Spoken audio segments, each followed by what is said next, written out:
And we're back for another episode of Inside Sports Fantasy Football. It's Gerald Glassford coming right back at you here from the Pop Culture Cosmos, the Lakers Fast Break podcast, and Inside Sports Fantasy Football, welcoming you to another edition of our awesome show. But it wouldn't be an Inside Sports Fantasy Football without a great guest as always, and this week is no exception with my good friend. You got to catch what he's doing today on Twitter at Chris L Sports. And also as well, all the other things that he does for Inside Sports, which you can catch on Facebook as well.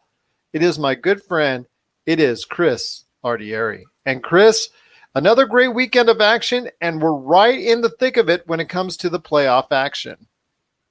Yeah, indeed we are. Most leagues are heading into the semifinals this week in fantasy, and hopefully you're still alive. I have one team that is. I hope you are as well, Gerald. And I'm not one to toot my own horn, but I guess the Jared Goff, Higbee, Raheem Mostert, the few names we talked about last week all paid off. So hopefully they help your team pay dividends.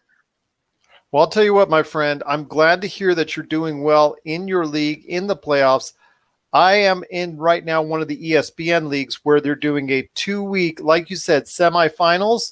So we're going into week 2 here, but week 1 was a success for me. I am leading, I think, by 80 points at this point in time. So it's a pretty comfortable lead, which I'm very thankful for. And I think one of the reasons why was I did make a little tweak at the end, because one of the things that you said was look at matchups. And I saw that San Francisco, who I've been playing as a defense pretty much the entire season, and was the number 2 ranked defense and special teams, was heading up against New Orleans. And I was very unsure about that. And I was thinking that maybe I might lose some points or not really gain anything off of it. So I decided to go ahead and look on that waiver wire, and I saw the Minnesota Vikings, who point-wise was not very good overall, but they had a great matchup going into Sunday. So I decided to go ahead and take the risk. Still try and do what I can to keep San Francisco on for another week because they have a favorable matchup this weekend. But for at least 1 week, go with the Minnesota Vikings, and I'll tell you what, it paid off. They held the Detroit Lions to, I think, 7 points only in a great defensive performance. And you know, my friend, it was a fantasy lover's dream in New Orleans as San Francisco and New Orleans lit up the scoreboard. So I think I made the right move. I got very lucky.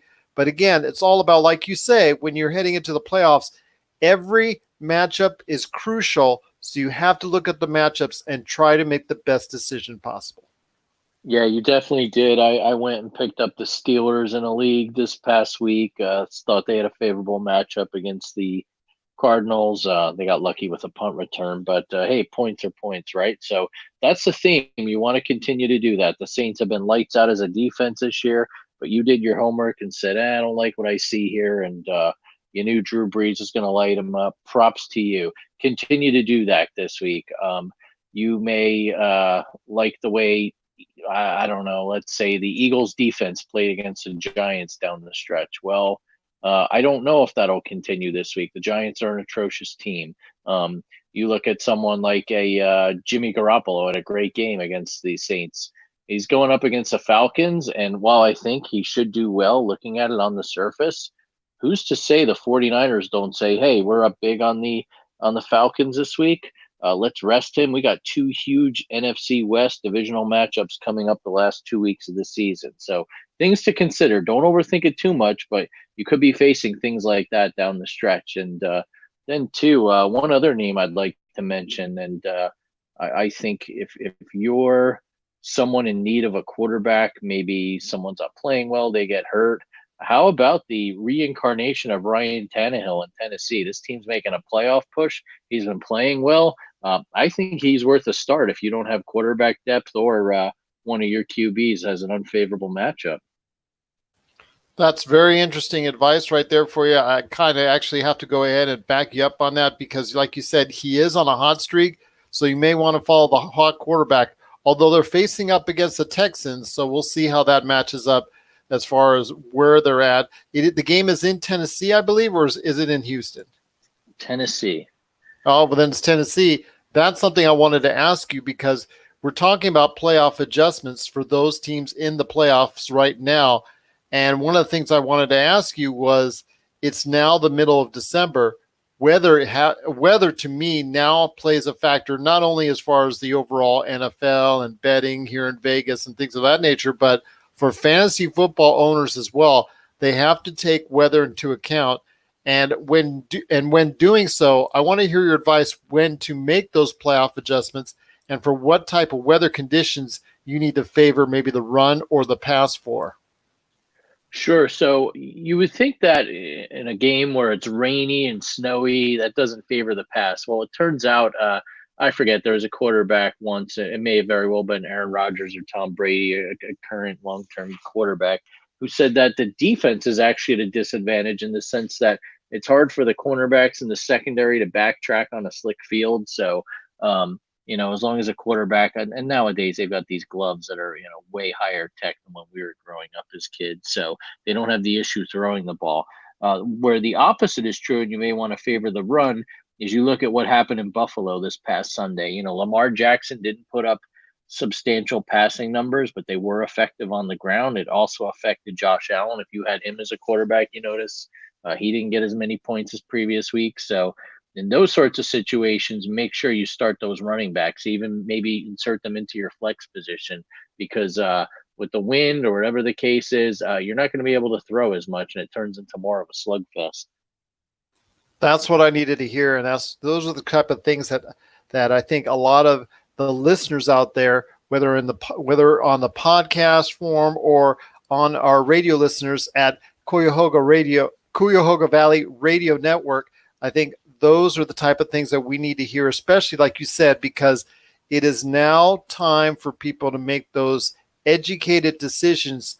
You cannot go careless anymore, because in a lot of leagues right now, you're either playing a week by week, or in the case of ESPN, it is a 2-week venture for both the finals and also the semifinals. So you do have a chance to make up ground if last weekend wasn't good for you. So you have to go ahead and make sure you fine tune all those adjustments, and you account for those things like the weather, but also player to player matchups as well, in order to go ahead and get your best lineup forward. So that's very, very interesting to hear from you. Once again, I'm talking to Chris Lardieri from Inside Sports. If you need to talk to him directly, or have some advice, or have some questions that you want from him, go ahead and shoot him a message at Chris L Sports on Twitter, or you can also go ahead and just let us know as well if you have any questions or comments. Our whole team here at Inside Sports Fantasy Football can get that done for you. That's isfantasyfootball@yahoo.com or at Inside Sports FF on Twitter. Well, my friend, also as well, for those teams that are not in the running anymore, those teams that have been eliminated, and those teams that are actually still in the thick of the chase, as far as just going after the championship trophy and all that, I want to hear your thoughts. They all have to, in somewhere in the back of their mind, have to start thinking about, especially if they're in a keeper league, have to think about exactly who they want to retain or what spots they want to retain. So if people are not exactly maybe accustomed to keeper leagues, or have maybe like a passing interest, or maybe are intrigued about joining a keeper league this time next year, I want to hear your thoughts on the process as far as the number of players you keep in a typical keeper league, and the process in which what positions or players do you favor with that type of mindset when it concerns keeper leagues and a keeper team. Yeah, so I've never played in one. However, I know people that do, and just kind of looking at it logically as an outsider, as we know, there's a lot of noise out there in the fantasy media world and experts and so forth. But the way I look at it, there are a few things that stick out to me. Whereas in a regular fantasy draft, you may not necessarily want to take a quarterback in the first round because there's so much depth. You may want to take a shot at a running back. I feel as though if you've got the ability to franchise someone young who you know is going to put up numbers, who plays in a favorable offense, you might want to kind of go out on a limb and freeze that person for the following year. And the name that sticks out to me immediately is Patrick Mahomes. I mean, you look, his numbers were down from this past year, but you got to take into account defenses have keyed on him, and he's been injured, and he's still managing to put up some numbers. So projecting ahead to 2020, which is like throwing darts, trying to pick stocks, is what I equate it to. Who knows? But just on paper, the guy's young. He's playing for a contract. Other than a fluke injury, he's been healthy and mobile and avoiding injuries of his previous season. So I think that's someone you take a ride on. In terms of positions I might not want to freeze would be wide receiver. And the name that comes immediately to mind is OBJ. I have him in one of my leagues. Everyone thought he was going to be a slam dunk knockout, huge fantasy season with him teaming up with Baker Mayfield in Cleveland. Hasn't been the case. Supposedly there are rumors he already wants out of there. Doesn't surprise me as a Giants fan. We know his act well. But I think there's just so much wide receiver depth. Why would you want to freeze one? There's a lot of kind of mean reversion where someone who has a huge year one year, like a Julio Jones, comes back down to earth the following year. So I wouldn't do it on a wide receiver. Running backs, if you are going to do it, I think it's a similar logic to what I apply with quarterbacks. You're going to want someone young, maybe still on a rookie contract, or maybe locked in and not going to go anywhere, still relatively healthy, because we all know running backs hit that wall. And the name that comes to mind first and foremost is my beloved Christian McCaffrey. Yeah, I know there's a question mark as to who the quarterback and coach will be next year in Carolina, but regardless, he's put up just superstar numbers for a fantasy player this year, and I don't see there being any reason for him to not do that into 2020. Once again, I'm talking to Chris Lardieri from Inside Sports. You got to check out what he's doing today at Chris L Sports on Twitter. Great advice so far, my friend. You got to keep it rolling. I'll go ahead and before we head to the roof doghouse, you did mention Patrick Mahomes just a minute ago. So I want to hear your thoughts on the possible injury news that comes along with Patrick Mahomes and also Lamar Jackson, because both are going through some injury troubles right now. Both are, at this point in time, two of the top 5 players in fantasy football. They are a big concern right now. Virtually everyone who has them is probably in the thick of the playoffs right now. So I want to hear your thoughts on what's going on with Lamar Jackson and Patrick Mahomes, and should you still go ahead and start them this weekend? In fact, for Lamar Jackson, it would have to be on Thursday night's game. Yeah, and definitely of concern. I don't know if longer term it'll be an issue heading into championship week 16, but regardless, we're looking at the here and now. And the fact that Jackson's showing up on the injury report, combined with him playing on a Thursday night against the moribund New York Jets, I think there's a chance, even if he does play, you're not going to see a heck of a lot of production out of him, and may not want to play him. Unfortunately, you got to make that decision earlier in the week than you normally would on, say, a Saturday night or a Sunday morning. So if I were you and you don't have a backup quarterback or a viable one that you can start, you better get out there on the waiver wire and look. The aforementioned Ryan Tannehill comes to mind. With Mahomes, same thing, might be a game time decision. They're playing the Broncos, who have had a couple nice wins and look re-energized here with Drew Lock starting at quarterback. You may want to look for another option there, because even if Mahomes does play, do they limit him? Is his mobility limited? Got to keep your eye on these things, and unfortunately, they tend to happen at the last minute. Out here on the West Coast, you better be up and scouring the internet or watching the pregame shows by 9 a.m. So pay attention to that. But regardless, if you're an owner of either of these guys, make sure you've got a backup that you can plug and play this week. Well, Lamar Jackson, even though he does have a quad injury, and those of us who've had quad injuries, we all know how much that hurts. I will tell you this, my friend. He's saying that he's going to play Thursday night. I mean, he's telling everybody what they want to hear, but I would be still very wary and very careful, and make sure you keep reading reports up until game time on Thursday night. I completely admire that, and I'd love to see him play. But here's the thing: even if he does, his game is his legs, his running. Whether he's running the ball, he became 1,000-yard rusher this past week, or he's on the move, creating opportunities for him with his arms. So I just don't know if he'll be as effective. If you look at the last 2 weeks, I want to say he had a combined total of somewhere south of 300 yards passing the last 2 games. So even without the injury, he has not been as effective. Don't expect that to change this week, even if he does give it a go. Would he be a definite start for you? No, I mean, he would not. And if he was completely healthy in a normal week, I'd say absolutely against this Jets defense. But you literally got to take it to game time. And it stinks because he may end up playing and you really can't do anything about it because you've got to set that lineup spot by Thursday, 8:20 Eastern, 5:20 Pacific, whatever the case is. So unfortunately, I think you've just got to take it up to that 0 hour and see what happens. If he does give it a go, and you don't have a better option, I'll roll the dice, I guess. But if you've got someone who's a starting quarterback with a decent matchup, I don't know, just throwing names out there, whether it's a Goff against Dallas, a Kyler Murray against Cleveland, names like that, just kind of pontificating here, but those are guys who will start and have decent matchups. They might not be ranked top 5 this week, but is it better to get something where he's healthy, has a decent matchup, can get you anywhere between 15 and 17 points? I'll take that over the uncertainty of Jackson being hurt and potentially even being pulled from the game if the Ravens get a lead.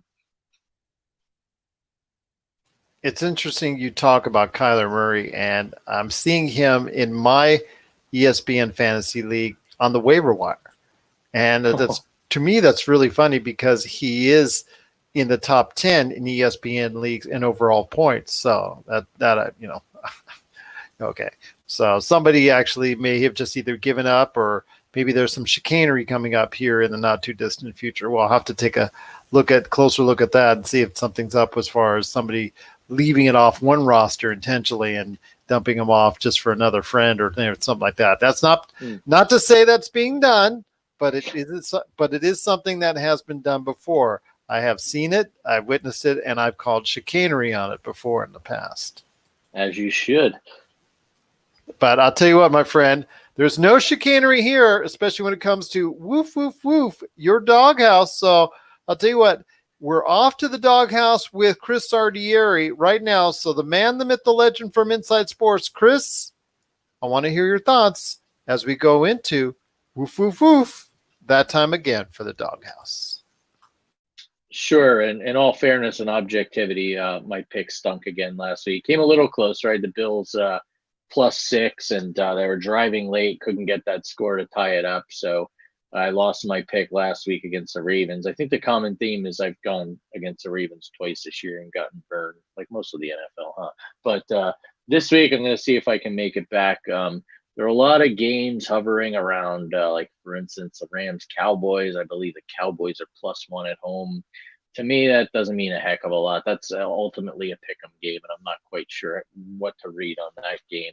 There are a few more that the line is 2.5. I always want it to be at least 3.5 if I'm going to pick a dog, and I managed to find one. So the Miami Dolphins, for the second week in a row, will be playing in the Meadowlands, this time against the hapless Giants, as we saw on Monday Night Football. And last week, Ryan Fitzpatrick, Devontae Parker went out of the game early, so they were really kind of anemic when it came to scoring touchdowns. They kicked a whopping 7 field goals and still almost beat the Le'Veon Bell-less Jets. He was allegedly bowling in New Jersey, by the way. I don't know if you saw that.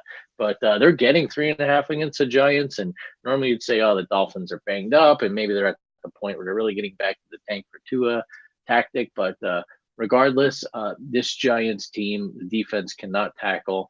I know Eli Manning showed some signs of life, hooked up with rookie Darius Slayton a couple times on some nice TDs, but I don't have a heck of a lot of faith in this team. Even if the game is close, you're getting that extra hook there, the half a point. Maybe it's a field goal difference and the Dolphins hang tough, and if that's the case, you need that half a point. I say take the Dolphins +3. They're playing hard. They're not giving up. They're not mailing it in. They're not the Philadelphia 76ers of a few years back, trust the process type crap tanking. So I'm going to have a little bit more faith in Ryan Fitzmagic this week, and that's my pick. Hopefully I can get off the snide here. Very interesting pick, my friend. I actually want to go ahead and just enter the doghouse. Actually, you know what? I'll stay right outside. Maybe go ahead next to the water bowl, or maybe where the bone that sits out there right in front of the doghouse. But I'll tell you what, I will give it a shot one more time and see if I can go ahead and pick one. I think I'm going to look. I'm looking at it right now. The spread here, in Vegas. I also was meandering by as far as taking a look at the casinos and see what their odds are for this weekend. And the thing that sticks out to me is they're playing a little bit better now. Is the Los Angeles Chargers of Carson, and I think I'm going to go ahead with them. And they're a 2.5-point dog right now to Minnesota. I think I'm going to go ahead, and even though the crowd will actually be, even though it's supposed to be a home game for LA, as you and I have said before, since it's Chargers, of course, it's going to be a Minnesota home game. I think I'm going to go ahead and say, you know what? I'm calling the upset right now, and I'm going with the Chargers right now and the 2.5 points. That is not a bad one at all, especially considering how teams seem to come out here when they don't expect much playing the Chargers, like the Packers did a few months back, and they took them lightly. And look what happened. The Chargers just flat out put the smackdown on them. So I could see that happening. The Vikings are in the throes here of a big playoff push. They're going to fight it out with the Rams for that last spot. Phillip Rivers has done stranger things, right? That's true. And, if you're looking for another one, I would shoot the Rams and Dallas. The Rams are at Dallas. They're losing a point, so they're down a point right now. I don't know how, because Dallas is on the skids right now, and the Rams are actually playing pretty good. So, but you know what? Hey, take the underdog, take the Rams on that one too, because as you and I have seen so far in the past 2 weeks, Jason Garrett's job, it's not a hot seat. It's actually more like incendiary, I think, at this point in time. Yeah, absolutely. And there are even rumors that team has quit on Jason Garrett, so nothing would surprise me there. And they're still favored by one, which blows my mind. But need I digress. Amazing.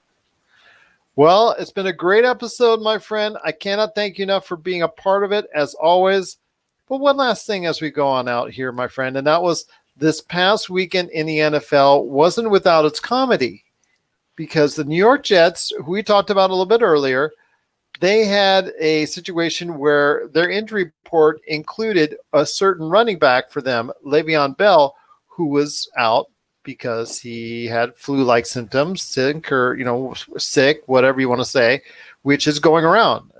We've had our share. Everybody out there, I'm sure, has had a family member, or not them, if not themselves, sick and all that, on all that nature. But turns out the New York tabloids got a hold of what Mr. Le'Veon Bell was doing the night of the actual game, and he was playing and he was bowling up until 1 a.m. at a bowling center, at a bowling alley just before the game, the night before the game. So I want to ask you, my friend, when you talk about things like that and you hear things like that, how disappointing for you is that as far as a football fan? And you know what?